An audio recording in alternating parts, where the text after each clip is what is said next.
कोई भी Indian prime minister पिछले 43 सालों में नॉर्वे की यात्रा पे नहीं गया था, लेकिन मोदी जी गए। पता है क्यों? क्योंकि 27 फरवरी 2026 को नॉर्वे के सोवरन वेल्थ फंड ने अडानी की कंपनी अडानी ग्रीन एनर्जी को ब्लैकलिस्ट कर दिया था। असल में 1990 में नॉर्वे के समंदर में बहुत बड़ा तेल का भंडार मिला, जिसे बेचकर नॉर्वे के पास बहुत पैसा आने लगा। लेकिन नॉर्वे जानता था कि तेल हमेशा नहीं रहेगा, इसलिए उन्होंने एक फंड बनाया और तेल का सारा पैसा इसमें जमा करने लगे। इसको ऑयल फंड भी बोलते हैं नॉर्वे में।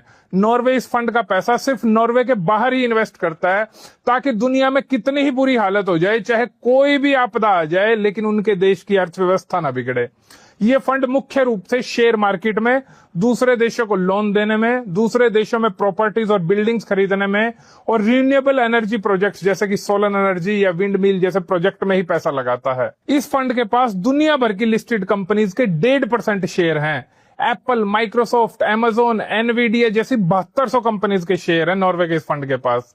इस फंड के पास इतना पैसा है कि अगर ये नॉर्वे के हर एक नागरिक में पैसा बांटने लगे तो हर एक नागरिक के पास 3 करोड़ रुपए से ज्यादा रुपए आ जाएंगे। जितना इस फंड के पास पैसा है, उतने ही हाई इसके एथिकल स्टैंडर्ड्स भी हैं। ये तंबाकू बनाने वाली कंपनी, परमाणु हथियार बनाने वाली कंपनी, मानवाधिकारों का उल्लंघन करने वाली कंपनी, करप्शन करने वाली कंपनियों में पैसा बिल्कुल नहीं लगाती है, उनको ब्लैक लिस्ट कर देती है।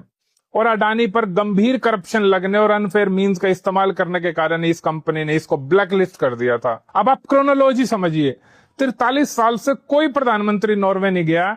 नॉर्वे ने 26 फरवरी 2026 को अडानी ग्रीन को ब्लैक लिस्ट कर दिया और 18 मई 2026 को ही मोदी जी नॉर्वे पहुंच गए। इतनी देरी भी इसलिए हो गई क्योंकि बीच में बंगाल चुनाव आ गया था, वरना तो दोस्त के लिए एक पल का भी इंतजार न करते हमारे प्रिय मोदी जी।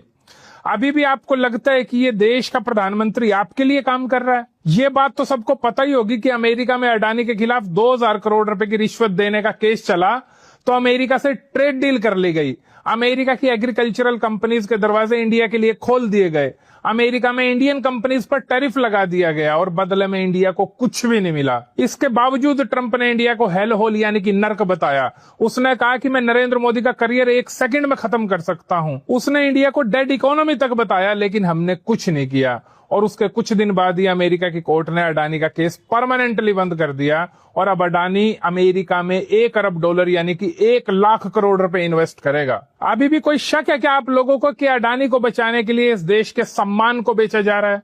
क्या आप लोगों को लगता है कि प्रधानमंत्री आपके लिए काम करता है? मुझे तो पक्का यकीन है कि अडानी ने प्रधानमंत्री अपने कामों के लिए रखा हुआ है। मुझे पक्के तौर पर लगता है कि नरेंद्र मोदी इज कॉम्प्रोमाइज्ड। आपको क्या लगता है? आप मुझे बताएं। राम राम।